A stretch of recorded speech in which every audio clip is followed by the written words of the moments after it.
Okay. So for today's topic, we will talk about dissociative identity disorder. It has to do mainly with a person having more than one identity to generalize um, this disorder. Next slide. Okay, so what is this dissociative identity disorder? As I said, it was formal. I didn't say this. Is it I like was the movie formerly Split, called. if you watched it? Huh? Is it like the movie Split, if you watched it? Split? Yeah. I did not watch that movie. Maybe I should do so. Like when you realize a lot of movies and cartoons, um, especially horror movies, they have a lot of mentally disabled people, um, of how scary it can be. So this is probably like, what the reason why they have it. People Yes, with, it is split. there you go. But I think Split is more extreme because he changes physically too. Yeah, it's a Well, movie. He has like 10. But yes. movies are exaggerated. People with the ID develop one or more alternate personality that functions with or without the awareness of person's usual personality. So he has alternative personalities. They call them alters that show up um, without him, without the person being aware of this um, alternate personality.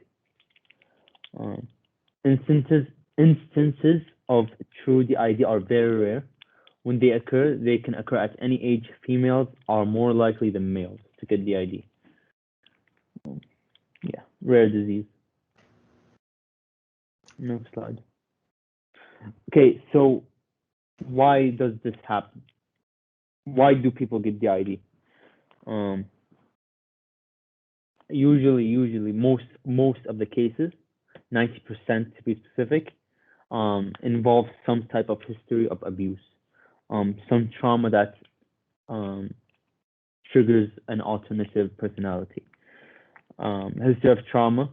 The trauma often involves severe emotional, physical, or even sexual abuse. It might also be linked to accidents, natural disasters, and war.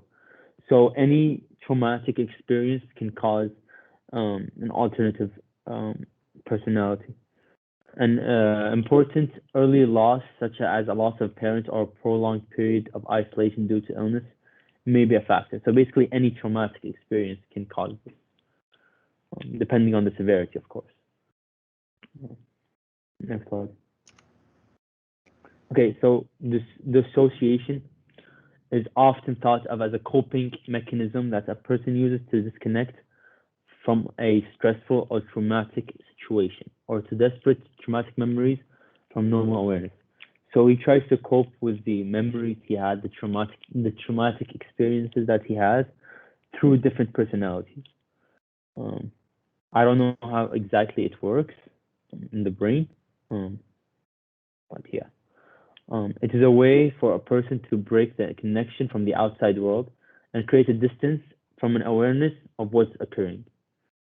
Dissociation can serve as a defense mechanism against the physical and emotional pain of a traumatic or stressful experience. It's basically a defense mechanism. Having different personalities helps you cope and try and hopefully forget of the traumatic history that you have. By dissociating painful memories from everyday thought processes, a person can use dissociation to maintain a relatively healthy level of functioning, as though the trauma has not occurred. So he tries his best to forget about this traumatic experience, that he flips his entire personality to hopefully cope and forget about this experience, so he can function in everyday life like a normal being, But the problem is it has different personalities each day, so it's hard to really befriend this guy. Is it clear, or am I talking too much?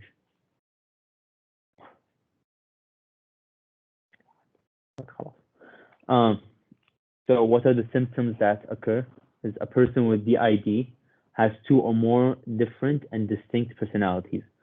The person's usual core personality, and then there's alters, which is the alternative personality.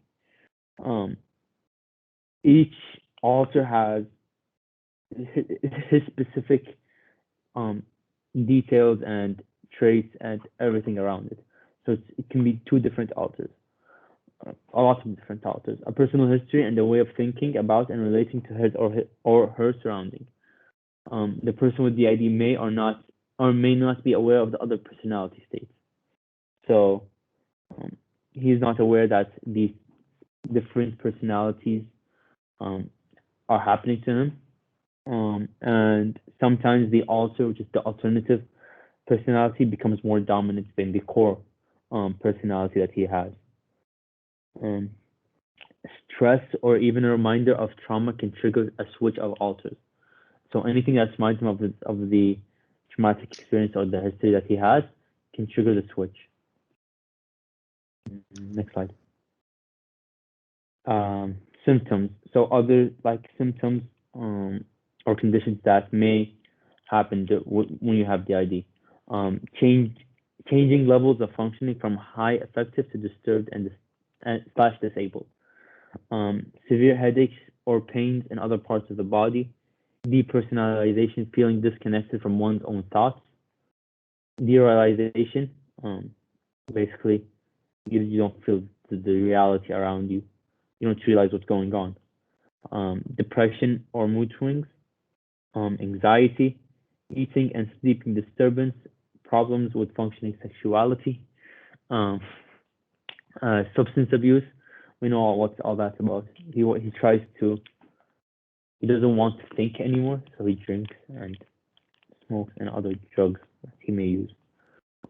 Amnesia, memory loss or feeling, at times distortion, hallucination, self-injurious behavior, and suicide risk. This is the main complication that's scared, that somebody with the ID is scared of, that should be scared of, which is suicide. Rayan, you have a question? No. Yeah, so just to make sure that I know what you're talking about, like when a person remembers maybe bad memories, or like the person with this disorder like remembers bad memories, he switches to his next personality or his second personality, or how does it like occur at the moment? Yeah, I mean, when he remembers this this history or this traumatic experience, anything that triggers that reminds him of this traumatic experience, his personality changes because he got reminded of it. The way he thinks is different, all because of this traumatic experience. Does that answer your question? Or yeah, I got it now. Thank you. okay. All right, I guess that's okay. Okay, complications. What are you at risk of if you have DID? Self-harm, suicidal thoughts, sexual dysfunction, alcoholism, basically same symptom.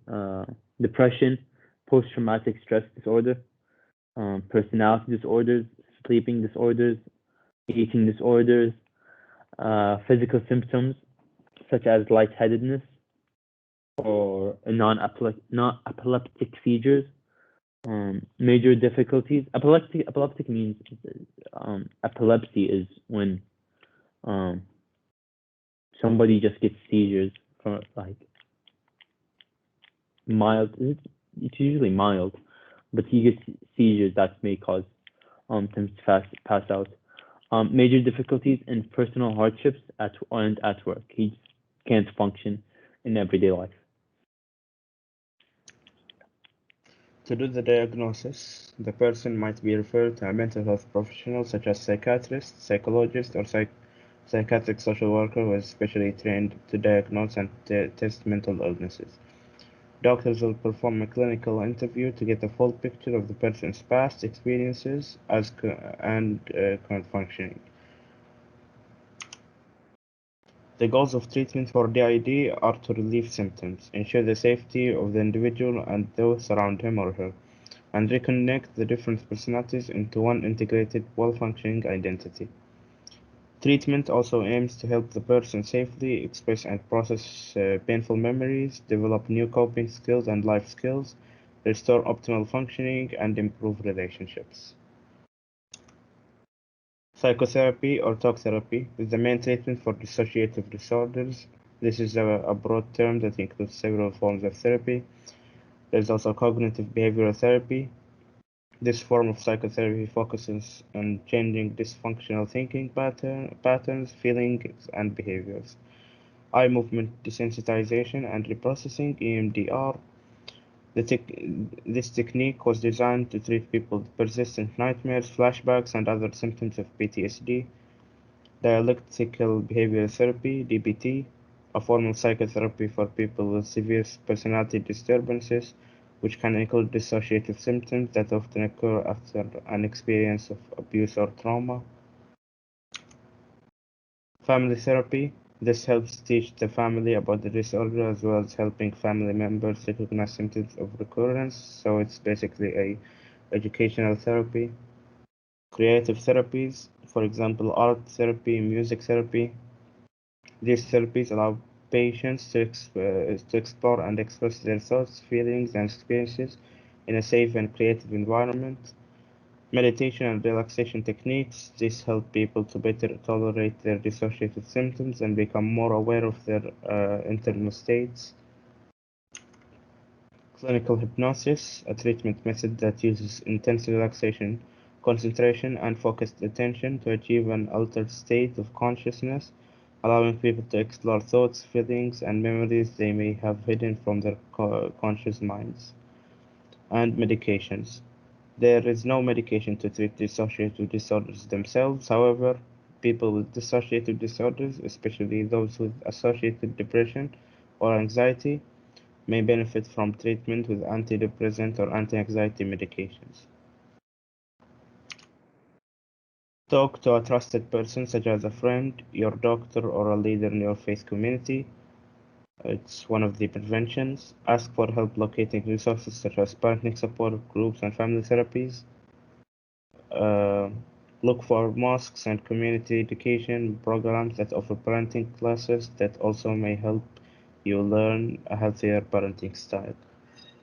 And here's the end of the presentation. Thanks for your attention.